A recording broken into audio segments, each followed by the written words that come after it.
1965, the International Maritime Organization adopted the first version of the IMDG code to reflect the United Nations recommendations on the transportation of dangerous goods as they apply to shipping. Since then, ships have carried dangerous goods at sea safely, day after day, week after week. And those managing their transport from manufacturer to end user have complied with the IMDG code with safety and efficiency. As a result, the number of emergency incidents arising from the carriage of dangerous goods by sea has been greatly reduced. The IMDG code continues to be used by governments as the basis for their national regulations, fulfilling their obligations under the relevant SOLAS and MARPOL provisions. As the shipping industry develops and new products enter the markets, there is continuing need to update the provisions of the IMDG code to ensure the transport of these goods with the minimum risk. The code itself has undergone some specific changes to reflect the new provisions of the United Nations recommendations, whilst being simplified in use as well as in appearance. This video is designed to introduce these changes to those already familiar with the existing IMDG code. At the same time, it will describe the basic principles of the code's use to those new to the transport of dangerous goods by sea.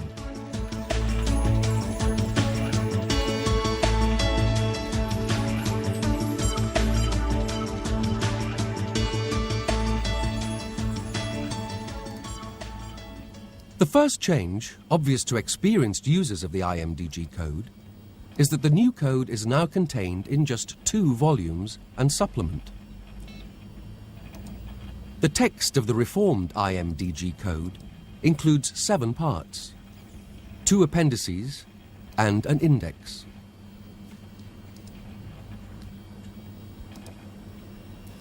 The code continues to provide information and a list of requirements about the transport of dangerous goods by sea in packaged form for use by both shore-based and on-board personnel. The code is centered around a number of major subjects which form the basis of safe transport of dangerous goods. These are identification and classification of the goods to be transported, their safe packing, their correct marking and labelling, their handling requirements, and all the necessary accompanying safety information required to deal with the hazards such goods represent in the event of an emergency incident.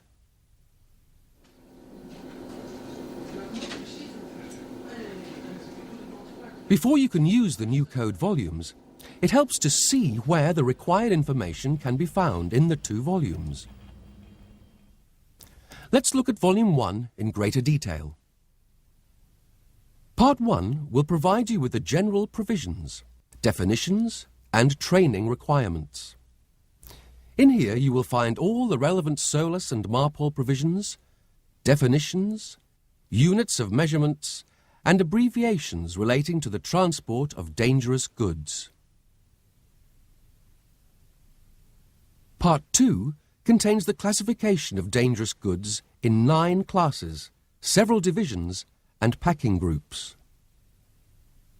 Class 1 relates to explosives, which now has 6 divisions, represented by 4 labels. Class 2 relates to gases, with 3 divisions. Class 3 deals with flammable liquids, with their assignment of packing groups. Class 4 covers flammable solids and provides a number of divisions into self-reacting substances, solid desensitized explosives, substances liable to spontaneous combustion, and substances which, on contact with water, emit flammable gases. Class 5 covers oxidizing substances and organic peroxides. Class 6 deals with toxic and infectious substances. Class 7 covers radioactive materials. Class 8 relates to corrosive substances. Class 9 covers miscellaneous substances and articles, which have not been covered under any other classification. This also covers marine pollutants and wastes carried under the Basel Convention, not included in other classes. Class 9 also includes cargo transport units under fumigation and certain materials carried at elevated temperatures. Part 3 is in Volume 2. Part 4 contains the packing and tank provisions, including intermediate bulk containers and large packagings. Part 5 describes the consignment procedures, including marking and labelling packages, placarding and marking cargo transport units, documentation and any special provisions. A description of the new labels and placards to be used is also given. Part 6 describes the provisions for the construction and testing of packagings, intermediate bulk containers, large packagings, portable tanks and road tank vehicles. Tanks built before the 1st of January 2001 are allowed to be used until 2011. Therefore, Amendment 29 of the IMDG Code may still apply to these. Part 7 lists the provisions concerning transport operations, including stowage, segregation, special emergency provisions, and a list of designated national competent authorities. Volume 2 contains Part 3 of the IMDG Code, and the 2 appendices and the index. Part 3 provides the dangerous goods list, together with the limited quantities exceptions. Significantly, Part 3 also relates proper shipping name with the correct technical name of dangerous goods, and provides guidance for use with the names found in the index. This will come into good use when working with the new volumes, as we will illustrate later. The list is set out in a table of 18 columns, providing all the necessary information at a glance, including UN number, proper shipping name, class, subsidiary risk, packing group, special provisions, limited quantities, packing, IBC, tank instructions, EMS, stowage and segregation, properties and observations.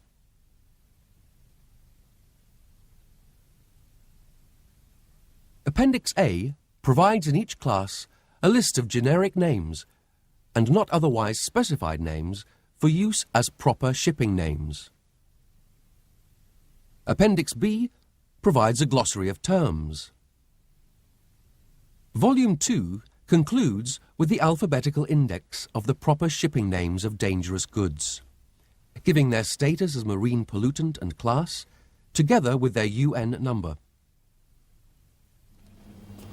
The use of the index is significant in the application of the provisions of the new IMDG Code, as it is the UN number that is relied on when navigating between the various parts of the code.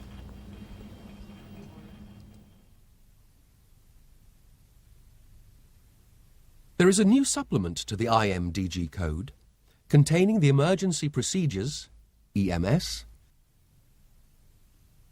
and the new Medical First Aid Guide, MFAG. The supplement also contains the reporting procedures, packing cargo transport units, the safe use of pesticides in ships, and the International Code for Safe Carriage of Packaged Irradiated Nuclear Fuel, Plutonium, and High-Level Radioactive Wastes. This is the new INF Code, which is mandatory. The supplement also contains an appendix with the resolutions and circulars referred to in the IMDG Code.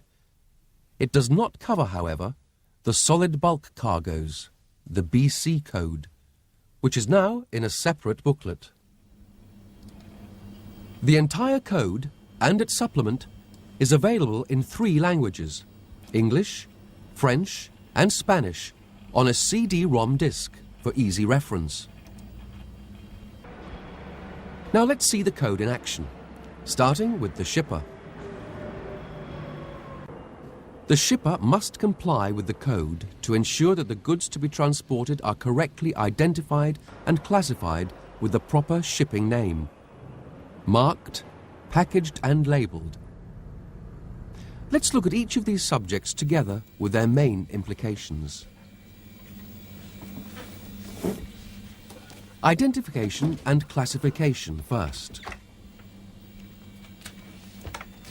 Offering dangerous goods or marine pollutants for transport starts with a written declaration from the shipper that the dangerous goods have been identified, classified, packaged, marked, and labelled in accordance with the relevant national and international regulations.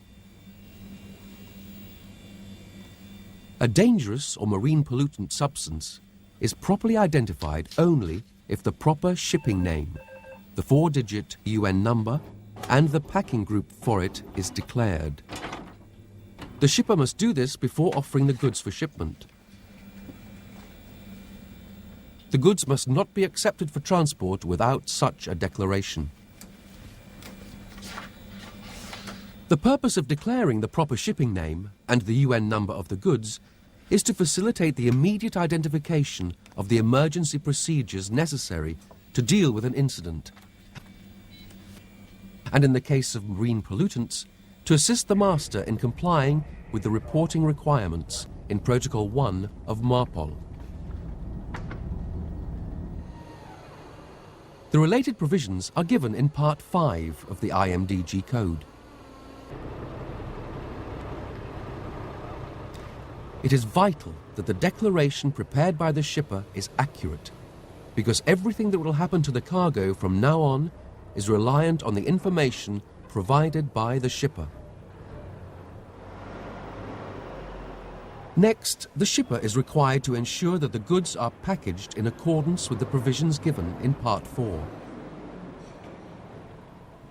Dangerous goods must be labelled correctly, using the internationally agreed labels, indicating the nature of the goods to be carried by their correct colour, class number, and symbol.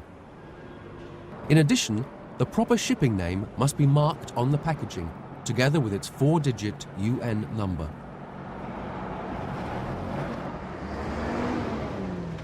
By law, freight containers, vehicles, and other cargo transporting units carrying dangerous goods must be labelled accordingly with the hazards of the goods enclosed.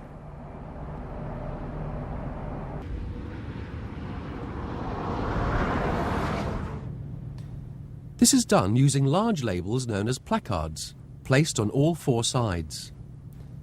The class number on the label or placard refers to the hazard of the package or cargo transport unit. Some dangerous goods may also possess more than one hazard and will require labels or placards for each. For instance, a corrosive substance of Class 8 may also be flammable or toxic.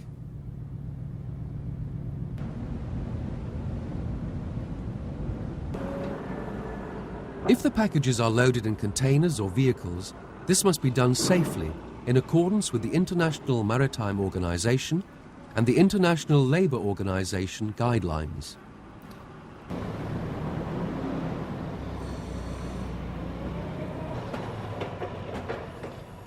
The correct packing, combined with stowage and securing as necessary, should prevent any damage occurring in conditions which may reasonably be expected to arise during a sea voyage. The person responsible for packing the container must fill in the container packing certificate correctly and pack the goods as required by the code.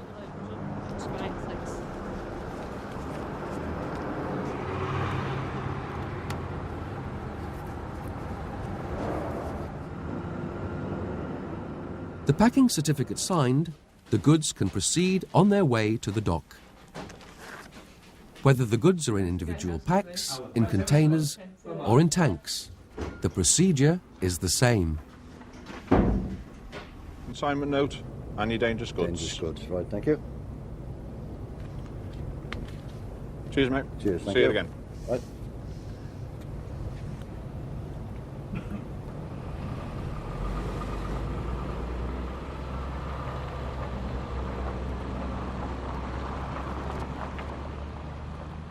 The goods are now safely on their way to the shipping company, who, together with the Port Authority, stevedores and terminal staff, will take over to ensure correct handling of the dangerous cargo in port and on board ship.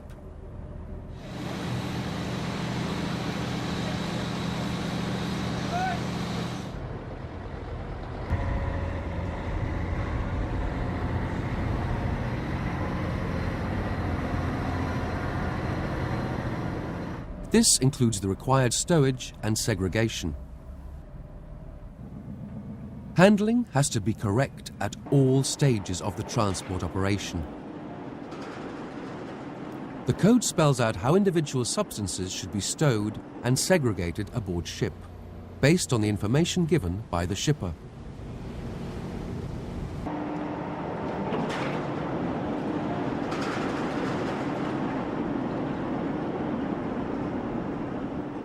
The verification process on board ship, using the new volumes of the code, begins with checking the UN number and proper shipping name in the index in Volume 2.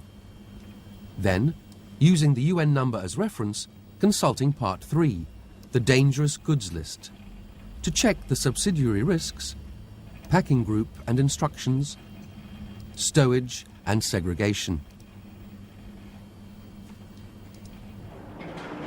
The code may specify the on-deck or under-deck or on-deck only stowage and give the segregation method required. A segregation table in Volume 1, Section 7.2, will provide further information. For example, an explosive substance with a Class 1.2 label and a flammable solid with a Class 4 label gives us the number 4. And referring to the requirements, we are informed that these goods should be separated longitudinally by an intervening complete compartment. Vertical separation alone does not meet this requirement. For on-deck stowage, this segregation means a distance of at least 24 meters longitudinally. This type of table is, of course, only an aid to stowage and segregation, and the requirements for each substance or article must be obtained from the relevant entry in the dangerous goods list for that substance. Of course, all cargo must be secured properly, and a separate code, the Code of Safe Practice for Cargo Stowage and Securing, should apply in all cases.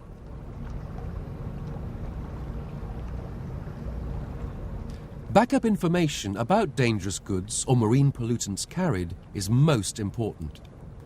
It must be accurate and complete all the way down the line, so everyone will know what the substance is, how it behaves, what hazard it represents, and what procedures should be followed, particularly in an emergency. For this reason, easy access to shipping documents giving emergency advice, and to the ship's manifest and stowage, or bay plan, prepared by the shipping company's personnel, is vital. Also, by law, it is the master's ultimate responsibility to decide what is to be carried on his ship.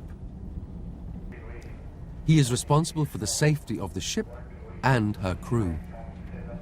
Therefore, he must know of any dangerous goods which are part of his cargo. He must be satisfied that these goods have been properly declared, packaged, labelled and stowed, and he must be aware of the specific precautions his officers should take during the voyage. In exercising this responsibility, he double-checks his prepared list with the IMDG code.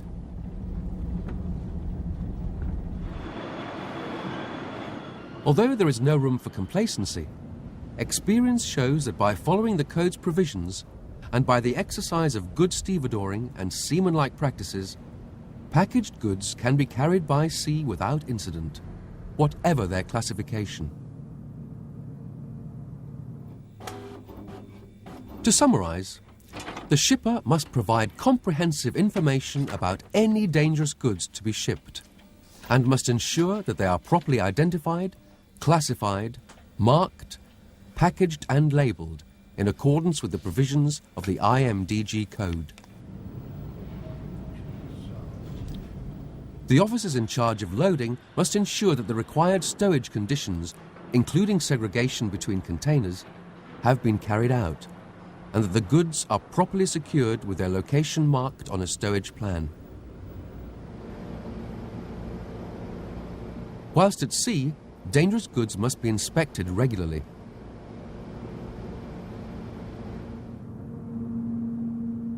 There must be an emergency plan with emergency information available at all times in case an incident develops into a serious accident. Yes, Mark, the UN number is 2227. Okay, Richard, it's class 3. Information regarding the emergency procedures for ships carrying dangerous goods and the revised medical first aid guide for accidents involving dangerous goods must be checked in the code and must be followed correctly. These subjects are dealt with in greater detail in Part 2 of this package. Finally, be aware of all the requirements in the code and the national regulations in force at your destination port. For example, the hazmat training requirement, as described in CFR 49, applicable in US ports. Be aware of the hazards present in the cargo. Apply vigilance and common sense, as well as your knowledge obtained during training.